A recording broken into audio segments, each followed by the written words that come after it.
अस्सलाम वालेकुम दोस्तों, मेरा नाम है अली और मेरे साथ हमेशा की तरह मौजूद है दाऊद और आप देख रहे हैं इस वक्त क्रिकेट लवर अली शो को। किसको देखना है दोस्तों, आप लोगों से बात करने जा रहे हैं। बात करेंगे आज आपको टॉप 3 न्यूज का सेगमेंट है, आप लोगों से शेयर करेंगे। नंबर 1 पे आप लोगों से बात करने जा रहे हैं जो हमारे पास अपडेट आ रही है, वो अपडेट आ रही है पाकिस्तान और न्यूजीलैंड के हवाले से।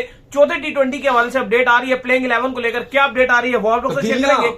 बात करेंगे जका अशरफ को लेकर और साथ में मोहम्मद हफीज, इन दोनों की छुट्टी हो सकती है। कैसे हो सकती है छुट्टी वो आपको बताएंगे। बात करेंगे जिसके बाद रोहित शर्मा को लेकर थोड़ी कंट्रोवर्सी बन गई है कि कल रोहित शर्मा जो है वो एक टाइम पर रिटायर्ड हुए और उसके बाद पावर प्ले में दोबारा आकर उन्होंने फिर बैटिंग की। रूल क्या कहता है, क्या रोहित शर्मा दोबारा बैटिंग कर सकते थे, इस पर बात करेंगे। बात करेंगे जिसके बाद कुछ अपडेट आ रही है कि खिलाड़ियों को कुछ एनओसी जारी कर दिए गए हैं। पाकिस्तान तो हार चुका है लेकिन खिलाड़ियों को एनओसी मिल गए हैं और कुछ को रोक दिया गया है। किसको एनओसी मिला है, किसको रोका है, इस हवाले से आपको बताएंगे। बात करेंगे अफगानिस्तान के हवाले से कुछ अपडेट आ रही है, कोच को लेकर क्या अपडेट आ रही है वो आप लोग से शेयर करेंगे।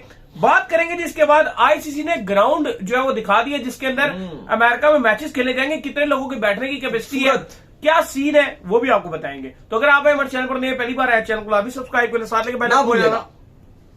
तो बात का आगाज करते हैं नंबर 1 खबर के साथ जो हमारे पास आ रही है।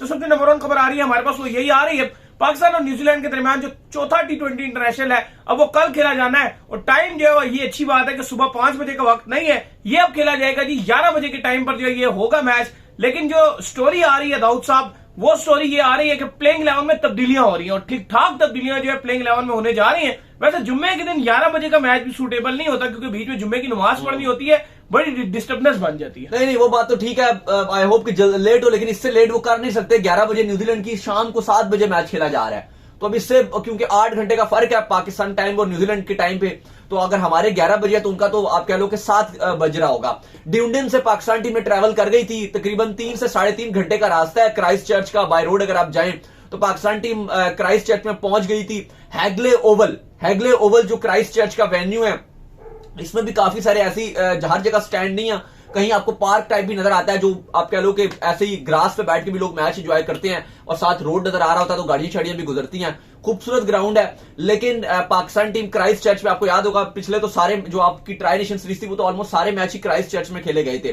तो Pakistan team Hagley Oval Christchurch में खेलेगी। अच्छा रिकॉर्ड है पाकिस्तान का, अच्छा करती रही है। लेकिन कल अली साहब पाकिस्तान टीम ने फैसला कर लिया कि तब्दीलियां कल पाकिस्तान टीम करने जा रही है क्योंकि सीरीज हाथ से निकल गई है। तब्दीलियां उस जुमरे में करने जा रही है कि पाकिस्तान टीम ये माइंड बना चुकी है कि सीरीज तो हाथ से निकल गई, अब तो ऑलरेडी लुट गए हैं, अब लुटने से ज्यादा क्या लुटेंगे, तो बेहतर है कि जो यंगस्टर्स हैं उनको मौका दे दिया जाए। और इसी वजह से फैसला किया गया कि पॉसिबल है कि रिजवान को बेंच करवाया जा सकता है। बाबर आजम का नाम भी ज़ेरे गौर है क्योंकि रन उन्होंने तीनों में बनाए हैं, लेकिन अब क्योंकि जरूरत नहीं है बाबर आजम की क्योंकि पाकिस्तान ऑलरेडी हार चुका है। अब हारने से ज्यादा हार क्या सकता है आप। और फिर इफ्तिखार अहमद के ऊपर भी सवालिया निशान है।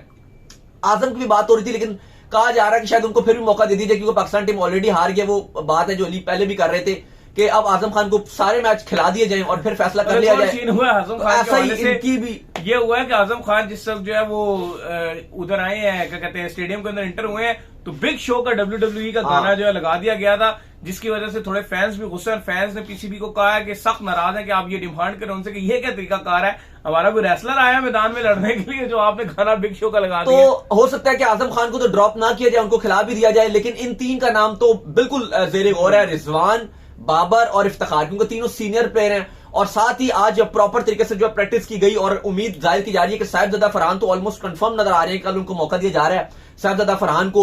हसीब के वाले से भी खबरें आ रही हैं कि हसीब को भी खिलाया जा सकता है। रिजवान को जो है ना, आप जितना भी कह ले, रिजवान को ड्रॉप नहीं किया जाता। ड्रॉप नहीं, लेकिन रेस्ट भी रिजवान नहीं लेते। ये थोड़ा सा इशू आता है कि रिजवान एंड में आप वो सीरीज हार गए ना, 3-0 एंड में आ जाते हैं रिजवान। नहीं वो बात आपकी ठीक है, लेकिन वो 3-0 हो गया ना, अब तो 4 और 5 का मकसद नहीं है T20 का। मैं तो चाहता हूं भाई आप ये जो है इसके अंदर अब ये ओपनिंग होनी चाहिए, आपको नई चीज ट्राई करना चाहिए, आपको दोनों मैचों में अगले सैम और फखर से ओपनिंग करा। अच्छा, इस पर भी कहा जा रहा है कि ये भी पॉसिबल हो सकता है कि क्योंकि रिजवान कल पॉसिबल है कि वो अगर आराम करेंगे, टीम मैनेजमेंट उनको आराम करवाएगी, तो उस लिहाज से ये पॉसिबल है कि जो आपके हफीज, क्योंकि जो खबर आ रही है कि हफीज ये चाहते हैं कि फखर जमान क्योंकि बड़े अच्छे रन बनाए हैं, हो सकता है कि फखर जमान को भी ओपनिंग में मौका दे दिया जाए और उनके साथ कोई अग्रेसिव ओपनर ट्राई किया जाए। मे बी साइम अयूब को ट्राई किया जाए, जो साहिबजादा फरहान है उनको 3 पे ट्राई किया जाए, मे बी जो इफ्तिखार का नंबर है वहां पे हसीबुल्लाह को चांस दे दिया जाए।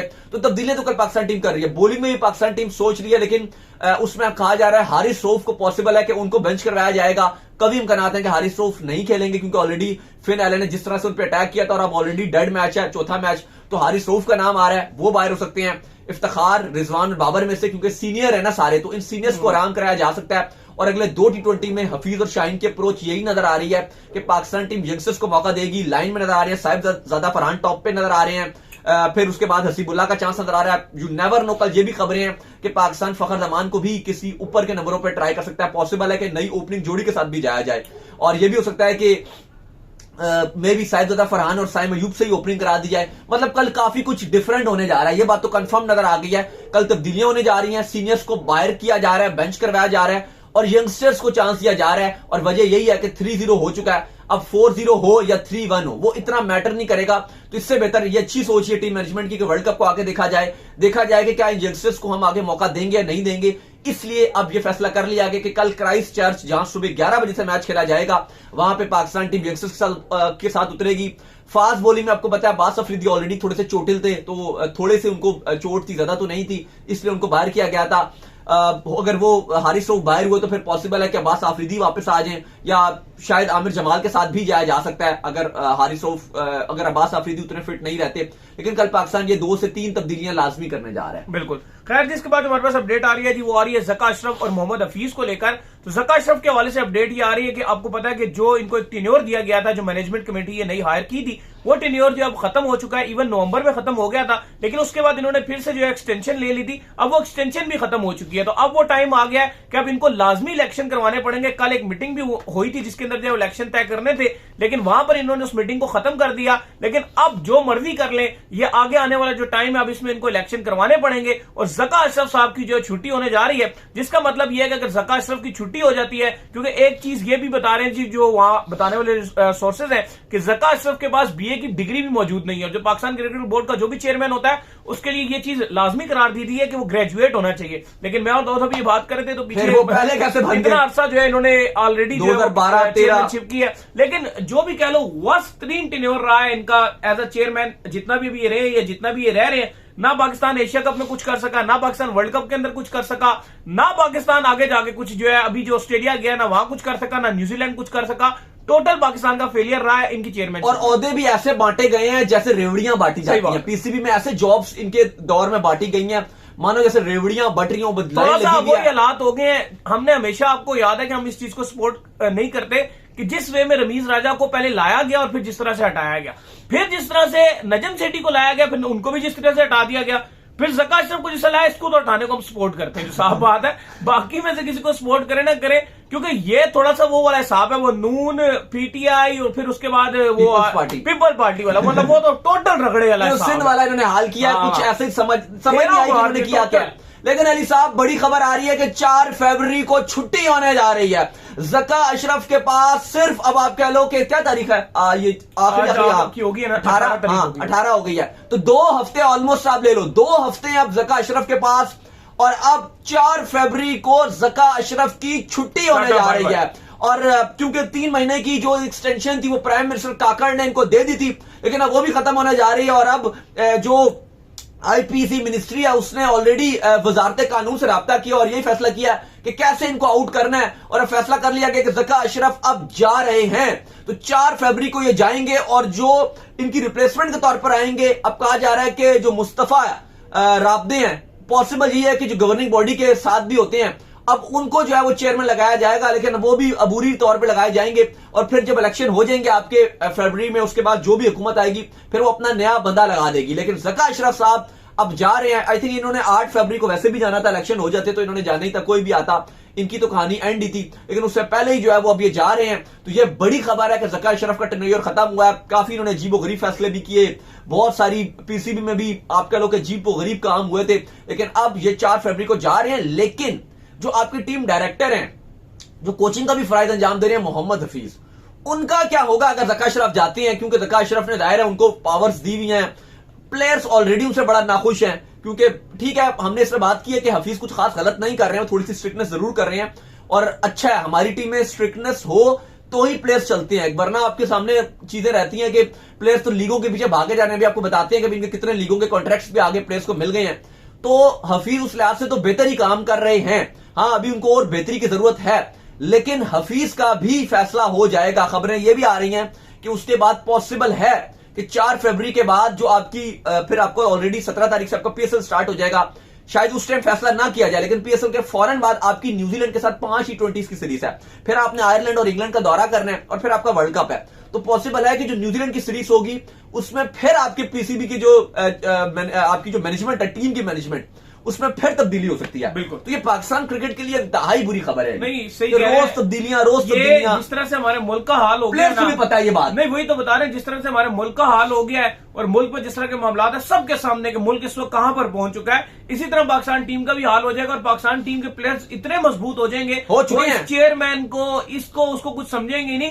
अभी आपके पड़ोस में चले जो अफगानिस्तान क्रिकेट बोर्ड है वो इतना स्ट्रांग है कि उसने 2 खिलाड़ियों को बगैर सेंट्रल कॉन्ट्रैक्ट के डंडे की नोक पे खिला रहा है, डंडे की नोक पे खिला रहा है। आपको याद है ना अभी लीग का जो मसला बना हुआ था कि उधर लीग के कॉन्ट्रैक्ट भी नहीं दिया था उनको, लेकिन अब आगे उनकी खबर भी आ रही है, उन्होंने थोड़ी रिलैक्सेशन भी चले कर देंगे, लेकिन अगलों ने डंडा दिया उनको सही तरीके से करके। तो यहाँ पर खिलाड़ियों की पावर इतनी ज्यादा है कि खिलाड़ी खुद ही चेयरमैन है, और वजह यही है कि उनको पता है कि जो चेयरमैन आता है वो बिल्कुल 2 महीने में चला जाएगा। हाँ। और दूसरी तरफ आपके पड़ोस में अगर आप भारत की बात कर लें, वहां पर अगर आप देख लें तो बीसीसीआई इतना मजबूत है कि रोहित शर्मा, विराट कोहली जैसे लोग उनके अंडर काम करते हैं। हुकूमत में स्टेबिलिटी है। अभी फिर इलेक्शन आ रहे हैं, खबरें हैं बीजेपी फिर जीत जाएगी, पहले भी वही जीती, उससे भी पिछले वही जीती, तो जैसे ही चला रहे हैं, या लंबा अरसा वो रह रहे हैं, मुल्क तरक्की करता जा रहा है। एक स्टेबिलिटी है ना, यहाँ पे स्टेबिलिटी नहीं है। बीसीसीआई में भी स्टेबिलिटी है, गवर्नमेंट में भी स्टेबिलिटी है, एक ही हुकूमत है, तो इन्वेस्टर भी आता है। यहाँ पे पता ही नहीं अगले महीने किसकी हुकूमत होगी, कभी निगरान तो फलाना, कभी पीटीआई, कभी कोई क्या ले आएगा। हाँ, जिसका दिमाग फिरेगा वो अपनी मर्जी से डील करेगा, वो अपनी मर्जी से डील करेगा। खैर, इसके बाद जो अपडेट आ रही है वो आ रही है रोहित शर्मा को लेकर। तो कल एक कंट्रोवर्सी ऐसे हुई कि रोहित शर्मा जो है, क्योंकि कल जो है वो आपको क्या बता दें कि T20 की तारीख में पहली बार ऐसा हुआ है कि जब से रूल चेंज हुआ है 2 सुपर ओवर्स जो है वो लगातार बैक टू बैक जो है वो खेले गए हैं। तो जब पहला सुपर ओवर जो है वो एंड हुआ तो उसमें ये हुआ कि आखिरी बॉल पे 2 रन चाहिए थे, रोहित शर्मा सेकंड एंड पर खड़े हुए थे, तो रोहित शर्मा ने अपने आप को रिटायर्ड हर्ट कर दिया और साथ में दूसरे खिलाड़ी को रिंकू सिंह को बुला लिया कि 2 चाहिए होगा, ये जरा तेज भाग के 2 ले लेगा, मैं जरा थोड़ा हेल्दी मोटा हूं, मेरे से भागा शायद 2 में ना जाए, ये जरा ज्यादा एक्टिव होगा, ये कर लेगा। तो इसके ऊपर जो है फिर अगली बार दोबारा क्योंकि सुपर ओवर बराबर हो गया, फिर नेक्स्ट सुपर ओवर जो है वो खेला गया, उसमें रोहित शर्मा बैटिंग करने आ गए। लेकिन रूल्स ये कहते हैं कि जो भी पावर सुपर ओवर में पहली बार बैटिंग करने के लिए आएगा, अगर वो आउट हो जाता है तो फिर वो सेकंड में बैटिंग करने के लिए नहीं आ सकता। रोहित शर्मा चूंकि रिटायर्ड हर्ट हुए थे, लेकिन वहां पर तो लिखा आ गया था कि रोहित शर्मा रिटायर्ड आउट हो चुके हैं। तो ये क्या स्टोरी बनी है जी? देखो, बाकी काफी कंट्रोवर्शियल चला है, और रन टाइम पे जो अंपायर थे, 3rd अंपायर थे और जो ऑन फील्ड अंपायर थे और मैच रेफरी ने डिसाइड किया कि रोहित शर्मा अलाउ होंगे। इवन इंडिया में बड़ा क्रिटिसाइज किया जा रहा है, काफी सारे एक्स क्रिकेटर हैं, ये कमेंटेटर्स हैं, आकाश चोपड़ा की आप बात कर लो, उन्होंने भी इस पर बात की, और भी 2-3 क्रिकेटर्स हैं, उन्होंने इंडिया के क्रिकेटर्स की मैं बात करूं, उन्होंने बात की कि रोहित शर्मा को अलाउ नहीं होना चाहिए था। लेकिन अगर रोहित शर्मा अलाउ हुए थे ना, गुलबदीन भी प्रॉपर आउट हुए थे ना, रन आउट हो गए थे वो, अगर वो अलाउ हो जाते, जिसमें सेकंड में की मैं बात करूं कि अफगानिस्तान की तरफ से, फिर तो अफगानिस्तान मैच ही जीत जाता। नहीं, वो कैसे आ सकते थे? तो ये भी तो आउट हुए थे, रिटायर्ड आउट हो गए थे। अब मैं उस पर आ रही, चलो उनका तो क्लियर आउट था ना, वो आप नहीं बोल सकते कि वो तो क्लियर आउट है, ये भी तो हो गए थे। नहीं, ये इनका अभी नहीं के पर आप मुद्दे पे आ रहे हैं ना, वो तो आउट हो गए थे ना। अब अच्छा, इनकी बात अगर आपस की बात है, गुलबदीन अलाउ हो जाते वो आपको ऑब्वियसली इनका कंट्रोवर्शियल है ना असल में। अच्छा, अब सीन ये है ना कि जो रूल्स वो ये कहते हैं कि जो सुपर ओवर में अगर आपने एक ओवर ने अगर एक बॉलर ने बॉल डाल दिया वो दोबारा नहीं डालेगा, और आउट हो गया वो दोबारा नहीं आ सकता। लेकिन अब रिटायर्ड हर्ट का और रिटायर्ड आउट में फर्क है। अगर तो आप रिटायर्ड हर्ट हो जाओ, इसका मतलब यह है कि आपको ग्राउंड में चोट लग गई और आप कहते हो मैं भाग नहीं सकता, मुझे चोट लग गई या कोई चीज हो जाए, तो अंपायर जो 2 अंपायर होते हैं वो देखते हैं, कहते हैं हाँ आप जा सकते हो, आपको फिर एक्स्ट्रा एडवांटेज लिया। अब वो कहते हैं आप चले जाओ, और फिर उसके बाद दोबारा आना चाहे तो अंपायर कहते हैं हाँ आप आ जाओ, आप बेहतर फील करो तो आप आ जाओ, ये रूल है। लेकिन रोहित शर्मा ने क्योंकि रन की वजह से किया, अब वहां पे इसका जो रिटायर्ड आउट वाला रूल है, इस पर आईसीसी की शीट ये कहती है कि जो आपका दूसरा जो आपका ओपोनेंट कैप्टन है, अगर तो वो अलाउ करता है तो हो सकता है, लेकिन नजर ही नहीं आया। लेकिन इस पर या उधर के जो भी कैप्टन था लेकिन इस पर जो उनके अंपायर, जो उनके कप्तान है, उसने कोई ऐसे अलाउ नहीं किया। हमने देखा है कि अफगानिस्तान वालों को वैसे भी जो रूल्स है वो उतने पता नहीं होते। वो आपको एशिया कप में भी याद होगा, राशिद खान को पता ही नहीं था रूल, हम बताते जा रहे हैं, हम लड़के लाइव बैठे हुए थे, हम लाइव शो में थे, ऑन एयर थे, हम बोले जा रहे हैं कि नेट रन रेट में मार सकता है, तू छक्का मार ले तब भी जीजेगा, 2 बॉलों तक तू छक्का मार सकता था, लेकिन उसने नहीं मारा और अफगानिस्तान को और राशिद खान रोकते रहे और रूल का उन्हें पता ही नहीं था। अगले भी फिर खिलाड़ी आ गए तो वो भी रोकते रहे और फारूकी शायद आ गए थे, वो भी रोकते रहे और उसके बाद अफगानिस्तान जो है वो छक्के की ट्राई उन्होंने नहीं की और वो हार गए। तो अभी भी उनको पता ही नहीं चला। अब जो मैच रेफरी उन्होंने ये बात तो बाद में बोली क्योंकि कंट्रोवर्शियल इतना ही चला, तो उन्होंने ये बात तो बोली कि ओपोनेंट कप्तान ने इजाजत दी हुई थी, लेकिन मुझे नहीं लगता कि ओपोनेंट कप्तान ने इजाजत दी थी, क्योंकि जितना हम अफगानियों को जानते हैं वो ऐसे इजाजत नहीं देते। उनको पता ही नहीं था ये बात का, उन्हें रूल का पता ही नहीं था और इन्होंने उनसे सही तरह कन्वे ही नहीं किया। तो ये वाकई काफी कंट्रोवर्शियल सीन चल रहा है। लेकिन खैर जो भी हो, तारीख लिखी गई कल इंटरनेशनल क्रिकेट में, क्योंकि इससे पहले हमने आईपीएल में दिखा था किंग 11 पंजाब का मैच हो रहा था, मुंबई इंडियंस का था, जहां पे 2 सुपर ओवर हुए थे, और फिर अब हमने इंटरनेशनल में कल ऐसे देखा कि 2 सुपर ओवर हुए हैं, लेकिन बड़ा जबरदस्त मैच था। और अफगानिस्तान क्रिकेट का बड़ा देखकर मजा आया कि उन्होंने कितनी फाइट किया है, उनकी फाइटिंग देखकर बड़ा मजा आया कि उन्होंने इंडिया को इंडिया के घर में बेंगलोर चिन्नास्वामी स्टेडियम में इंडिया को तंग करके रखा हुआ था। खैर जिसके बाद जो अपडेट आ रही है वो ये आ रही है कि कुछ प्लेयर्स के हवाले से जो वो आपको बताया था हमने कि मसला चल रहा था, एनओसी को लेकर स्पेशली जो है मसला चल रहा था कि मोहम्मद हफीज जो है वो अलाउ नहीं कर रहे थे, पीसीबी भी अलाउ नहीं कर रहा था। जाहिर बात है हफीज ही इंस्ट्रक्ट कर रहा था कि आप इन प्लेयर्स को एनओसी ना दें, लेकिन अब ये इशू जो है रिजॉल्व हो गया है। तो शाहीन शाह अफरीदी को जो एनओसी दे दिया गया है, वो अब न्यूजीलैंड से डायरेक्ट जो है वो रवाना होंगे और दुबई की जो इंटरनेशनल T20 लीग है वो जाकर वो खेलेंगे, और साथ में बाबर और रिजवान इन दोनों को भी एनओसी दे दिया गया है। ये जाएंगे और ये बांग्लादेश प्रीमियर लीग जो है ये जाकर खेलेंगे, और वसीम जूनियर को भी जो है दे दिया गया। और आजम खान के हवाले से जो है वो कहा जा रहा है कि उनको अभी दाऊद साहब एनओसी नहीं दिया गया। आजम खान का भी कॉन्ट्रैक्ट है, एक ही टीम में खेलना है। शाहीन ने डेजर्ट वाइपर्स की तरफ से, मोहम्मद आमिर ने, शादाब ने, और साथ आपके आजम खान, लेकिन फखर को भी नहीं दिया इन्होंने। फखर का तो लेकिन अभी जो है फखर को भी कहा कि आप भी जो है वो खेलिए, डोमेस्टिक खेलिए, और साथ जो है वो आजम खान को भी फिलहाल अभी शादाब को एनओसी तो दे दिया, लेकिन शादाब को कहा जो प्रेसिडेंट ट्रॉफी हो रही है आप जाकर वो खेलें और वहां पर अपनी फिटनेस साबित करें। फिर पीसीबी का ये कहना है कि रिहैब पे पैसे हम खर्चे हैं और जैसे ही फिट होते हैं खेलने ये लीग चले जाते हैं। ये अच्छी बात है, इनको कॉन्ट्रैक्ट थोड़े ध्यान से देने चाहिए। ऑलरेडी इतने ज्यादा लीगें खेल चुके हैं। अभी देखो ना, हारिस रऊफ साहब ने आपकी टेस्ट सीरीज को छोड़ के बिग बैश खेलते रहे और अभी इनकी परफॉर्मेंस देख लो पाकिस्तान की तरफ से। अब खेलिए लीग खेलो, परफॉर्मेंस भी तो दो ना। पाकिस्तान की तरफ परफॉर्मेंस क्या है? शाहीन का वर्कलोड देख लो, टेस्ट सीरीज का उन्होंने वो जो आपका सिडनी टेस्ट था उसमें उन्होंने बेंच किया, और अब वो यूएई की जो लीग है वो खेलने के लिए जा रहे हैं। मतलब कमाल ही हो गया भाई, ये भी एक नेक्स्ट लेवल वाली बात होगी। तो आपके प्लेयर्स को भी खुद सोचना चाहिए कि आप इंटरनेशनल से आराम ले रहे हो, इंटरनेशनल क्रिकेट आप खेल नहीं रहे हो, इतनी बड़ी बड़ी पाकिस्तान की सीरीज है। अब मुझे बताओ, पाकिस्तानी फैंस ये लीगें देखते हैं या पाकिस्तान की टीम खेल रही थी वो देखते हैं? पाकिस्तान टीम को देखते हैं। सुबह 5 बजे भी सारी आवाम जागी हुई। सही बात, सब 5 बजे हमारे दोस्त आए थे वो भी बता रहे थे वो उठते ही नहीं है, सुबह उठते ही नहीं है। वो कह रहे सारे सब ने अलार्म लगाए हुए थे 4:30 बजे के, तो सब अलार्म लगाकर उठते हैं। सुबह के मैच होते हैं, आपको पता है काफी लोग लेट सो के उठते हैं, उन्होंने सुबह 11 बजे के अलार्म लगाए होते हैं। तो जो जिसकी जो भी नाइट ड्यूटी कभी करता है तो या डे भी ड्यूटी करता है, तो सब ने अपना अलार्म लगाए होते हैं और लोग मैच देखते हैं। कोई लीगों के लिए अलार्म लगाता है, कोई लीगें देखता है, ये भाड़ में जाए मार्च में, इनको पैसे मिलने के अलावा किसी को कोई फायदा नहीं। ठीक है, खेल लो आप लीगें, अगर आपने खेलना कमा लो पैसे, लेकिन पहले पाकिस्तान को तो प्रायोरिटी तो ये तो ना होना कि आप इंटरनेशनल से आराम लेके अपने आप को आराम कर रहे हो कि हम लीगों में जोर लगाएंगे। तो ये बड़ी शर्म की बात होती है। लेकिन बहरहाल पीसीबी ने भी आखिर घुटने टेक दिया, वजह यही बनी है। हफीज भी इसलिए नरम हो गए क्योंकि उनको भी नजर आ रहा है रका अशरफ 4 फरवरी को जा रहे हैं, पॉसिबल है कि वो भी चले जाएं, तो फिर अहम ही दुश्मनी मोल लेने वाली बात है। आइंदा खिलाड़ी भी इनसे रखेंगे कि भाई जहां हम होंगे इनको ना रखो, ये ना हो। तो उन्होंने भी थोड़ी सी लग रहा है कि नरमी बरत दी है और उन्होंने अपने घुटने जो है वो डाउन कर दिए। खैर जिसके बाद जो अपडेट आ रही है वो आ रही है, आईसीसी ने ग्राउंड जो है अब दिखा दिया है जिसके अंदर जो है वो मैच खेले जाएंगे। 8 से ज्यादा मैचेस जो है यहाँ पर खेले जाएंगे। आईसीसी T20 वर्ल्ड कप 2024 के जो कि अमेरिका में शेड्यूल है और वहीं पर खेला जाना है। इसमें दाऊद साहब ग्राउंड के अंदर जो कैपेसिटी है 34,000 क्राउड जो है यहाँ पर बैठ सकता है। देखो न्यूयॉर्क का जो स्टेडियम है बड़ा खूबसूरत स्टेडियम है, नासौ काउंटी इंटरनेशनल क्रिकेट स्टेडियम। नासौ का जो है अगर आप कैपेसिटी देखो तो तकरीबन 34,000 लोग यहाँ पे मैच देख सकेंगे। 8 ये मैच होस्ट करेगा और सबसे बढ़कर इंडिया वर्सेस पाकिस्तान, पाकिस्तान बनाम भारत जो बड़ा मैच होगा वो ये खूबसूरत ग्राउंड होस्ट करेगा। बड़ा अच्छा और खूबसूरत किस्म का ये वेन्यू है और आईसीसी ने आज पूरी इसके ऊपर एक वीडियो भी डाला है कि ये 8 वर्ल्ड कप के इंपॉर्टेंट मैचेस होस्ट करेगा। तो आई होप के अच्छे मैचेस होंगे इसमें वर्ल्ड कप के, और बाकी फिक्सर्स भी आईसीसी ने जो है वो एक बार फिर से रिवील किए हैं। तो आई होप के पाकिस्तान भी इस वर्ल्ड कप में अच्छा करेगा। चलें जी, उम्मीद करते हैं आज के नवीन के वाले से भी खबर आ रही थी। अफगानी आपको पता है कि जो बैन लग गया था, अफगानिस्तान ने लीगों के ऊपर सारे और कॉन्ट्रैक्ट शूटर खत्म किए थे, तो इन सारे प्लेयर्स ने रिक्वेस्ट की थी।